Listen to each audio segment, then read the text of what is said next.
Bismillahirrahmanirrahim. Allahumma sholli ala sayyidina Muhammad wa alihi wa sahbihi wassalam. Alhamdulillah, pada kesempatan ini kita akan bahas 7 fenomena yang menggemparkan ilmuwan dunia yang telah diabadikan lebih dulu dalam Al-Quran. Yang pertama, fenomena bertemunya dua lautan, pertemuan dua lautan antara Samudra Atlantik dan Mediterania.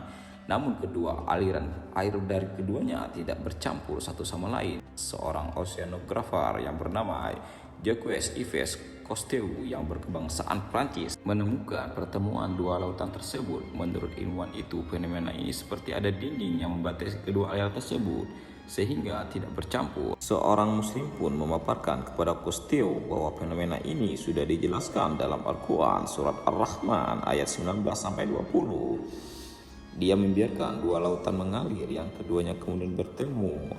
Antara keduanya ada batas yang tidak dilampaui masing-masing. Fenomena ini pun juga ada dalam surah lain. Dan dialah Allah yang membiarkan dua lautan mengalir berdampingan, yang satu tawar dan segar, yang lainnya asin. Dia jadikan antara keduanya dinding dan batas yang tidak tembus.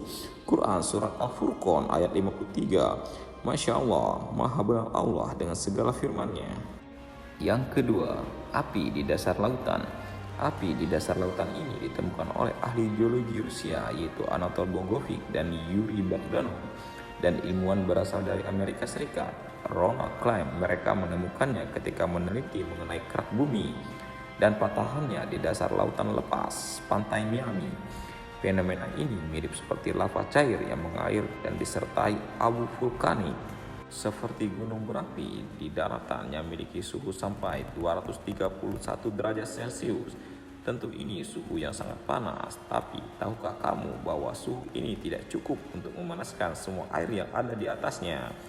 Begitu juga dengan semua air yang berada di atasnya tidak mampu memadamkan api panas tersebut yang sangat luar biasa. Kejadian ini sebenarnya telah tertulis dalam Al-Quran surat At-Tur ayat 1-6. Demi Bukit Sinai dan kitab yang tertulis pada lembaran yang terbuka, dan demi Baitul Makmur atau Ka'bah, dan demi langit yang ditinggikan, dan demi laut yang di dasarnya ada api. Yang ketiga, jasad Fir'aun. Jasad Fir'aun yang masih utuh. Pertengahan 1975, Prancis menawarkan bantuan kepada Mesir untuk meneliti, mempelajari, menganalisa mumi Fir'aun secara intensif. Hasil penelitian dipimpin oleh Dr. Maurice sangat mengejutkan. Sisa-sisa garam yang melekat di tubuh sang mumi terbesar bahwa Fir'aun mati tenggelam. Temuan tersebut menyisakan pertanyaan di kepala sang profesor, bagaimana mungkin jasad tersebut bisa utuh padahal sudah ribuan tahun tersimpan di dalam laut. Al-Quran telah meriwayatkan kisah tenggelamnya Fir'aun dan kemudian mayatnya diselamatkan oleh Allah. Apakah masuk akal Muhammad mengetahui hal itu padahal kejadiannya ada sebelum Al-Quran diturunkan? Maka suatu ketika Dr. Maurice mendengar Al-Quran yang dibacakan ilmuwan muslim pada surat Yunus ayat 92, yang artinya, maka pada hari ini kami selamatkan badan supaya kamu dapat menjadi pelajaran bagi orang-orang yang datang sesudahmu, dan sesungguhnya kebanyakan dari manusia lalai dari tanda-tanda kekuasaan kami.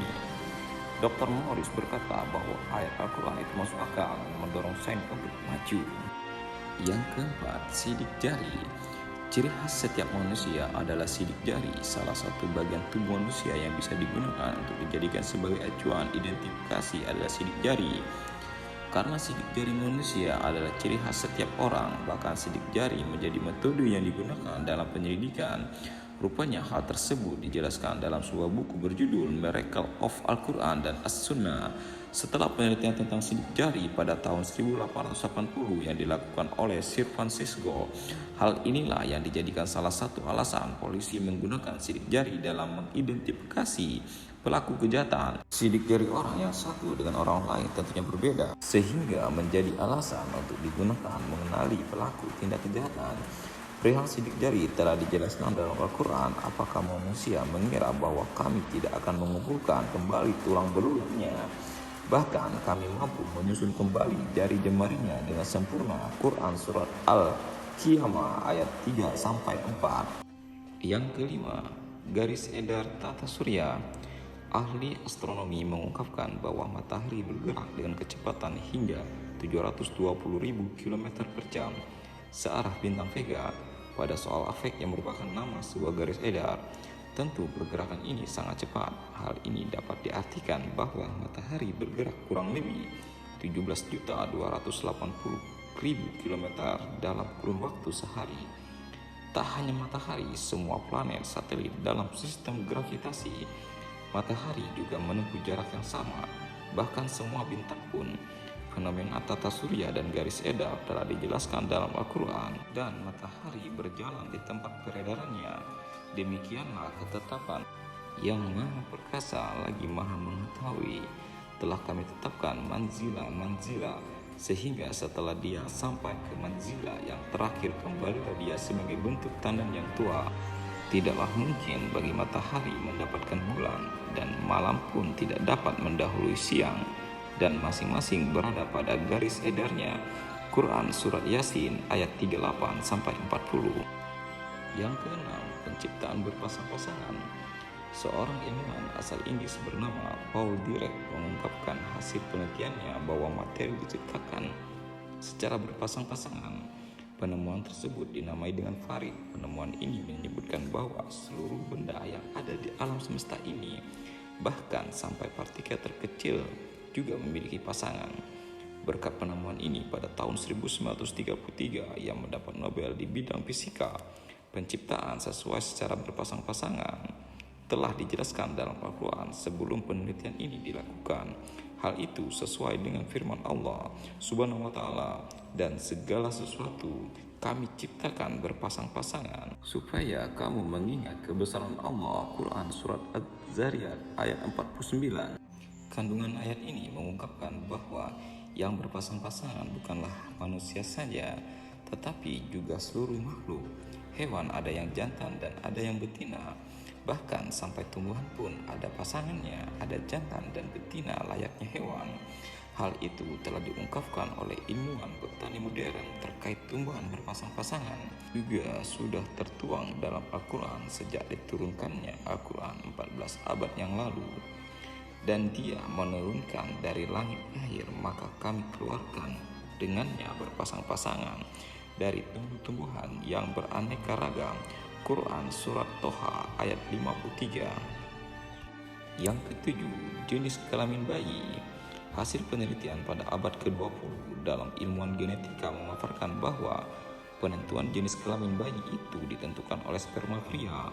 Dalam sperma tersebut terdapat 2 kromosom, yaitu kromosom X yang isinya berupa sifat-sifat perempuan dan kromosom Y yang isinya sifat-sifat laki-lakian. Dalam sel telur wanita hanya mengandung kromosom X saja.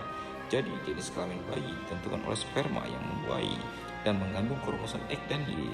Sebelum penemuan tersebut, orang-orang mengira bahwa jenis kelamin berasal dari wanita. Terkait jenis kelamin sudah dijelaskan dalam Al-Quran jauh sebelum penelitian tersebut dilakukan.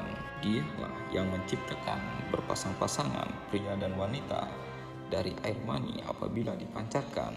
Quran Surat An-Najm ayat 45-46. Demikian pembahasan kita kali ini. Akhir kata saya ucapkan Allahumma sholli ala sayyidina Muhammad wa alihi wa sahbihi wassalam. Assalamualaikum warahmatullahi wabarakatuh.